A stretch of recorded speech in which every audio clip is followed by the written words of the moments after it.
Part 2 Ratan સામે માર્ગ ખુલ્લો છે. પાછળ બાદ સેનાનો હલ્લો છે. હાથીને કશો સહારો નથી.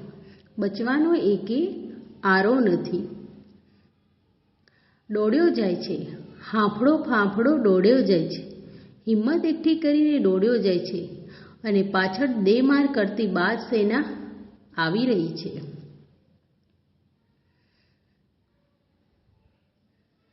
લાલજી લીલુડા વનની હદ પૂરી થાય છે. સામે ડુંગરની આડી દિવાલ ખડી છે. ડુંગરની પેલી બાજુ વેરાન છે.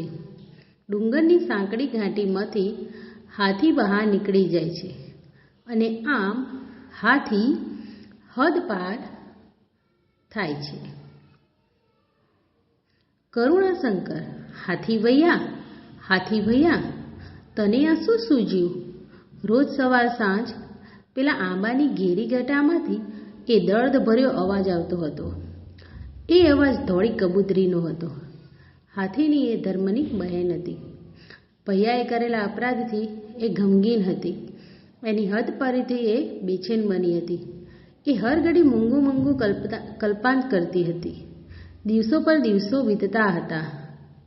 શું કરવું એ એને સૂઝતું ન હતું. નરીમાન, એને એકાએક વિચાર આવ્યો. સવારનું પહેલું કિરણ ફૂટતાં જ એ ઉડી નીકળી. વન વટાવ્યું. ડુંગરની દિવાલ ઓળંગી. પોતાના હાથી ભૈયાની શોધમાં એ નીકળી પડી. ખુરશીદ, આકાશમાં ભાગ્યે જ કોઈ ભૂલ્યું ભટક્યું પક્ષી નજરે પડે છે.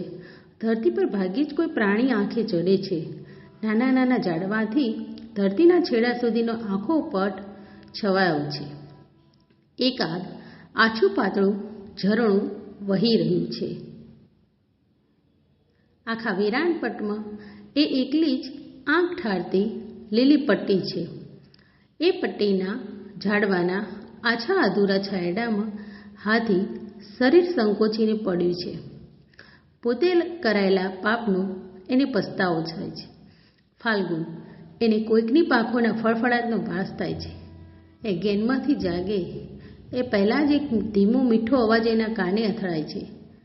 હાથી ભૈયા, એ આંખ ઉગાડીને જુએ છે તો સામે કબૂતરી આવીને એની સૂંઢ પર બેસી ગઈ છે.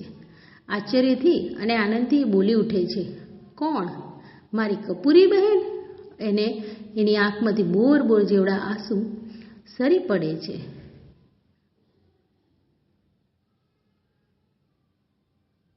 વિશાખા, કબૂતરી કહે છે, ભૈયા, આનંદના આવેગમાં તું ભાન ભૂલ્યો. ન કરવાનું કરી બેઠો. તારે મન તો હસવું હતું, પણ પેલી બિચારી કાગડીના ઈંડાનો ઘાણ નીકળી ગયો. રણમલ, હાથી કહે છે, બહેન, જોરના તોરમાં હું વિવેક ભૂલ્યો. હસવામાંથી ખસવું થઈ ગયું. આજે એનું મને ખૂબ પસ્તાવો થાય છે. હે બહેન, કાગડી મને માફી આપશે? રાગીણી, કબૂતરી કહે છે, તારા પાપનો તને પસ્તાવો થયો છે.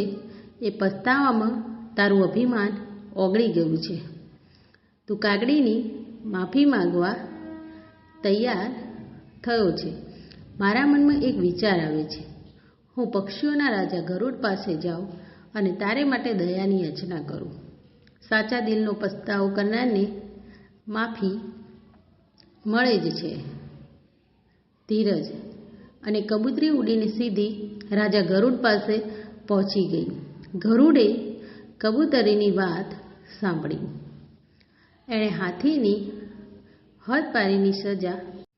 કરુણાશંકર, હવે હાથી પોતાના વનમાં પાછો ફરે છે. એના માથા પર ધોળી કબૂતરી બેઠી છે. હર્ષના ગીત ગાતી કબૂતરી એને પેલા આંબાની વાટે દોરે છે.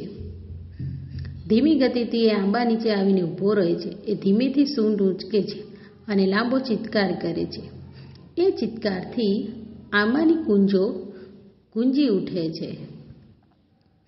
ઝાડના ઝૂંડમાં આ ગર્જનાના પડઘા પડે છે અને મીઠા અવાજે ગાતી કોયલ હાથીને માથે આવીને બેસે છે. સારાંશ: આ વાર્તા કરુણાશંકર ગુરુજી દ્વારા બાળકોને પ્રેરણાદાયક શિક્ષણ આપવા માટે રચવામાં આવી છે. ગુરુજી હાથીની વાર્તાથી શરૂ કરે છે. ઉનાળાની બપોર, જંગલમાં તાપથી કંટાળીને હાથી છાયામાં આરામ લે છે અને ઝાડ પર લચી રહેલી મીઠી કેરીઓ ખાય છે. હાથી કાગડાના માળા સાથેની ડાળ તોડી નાખે છે, જેને કારણે કાગડાના ઈંડા તૂટી જાય છે. કાગડી દુઃખી થઈને ન્યાય માટે પંખીઓના રાજા ગરુડને ફરિયાદ કરે છે.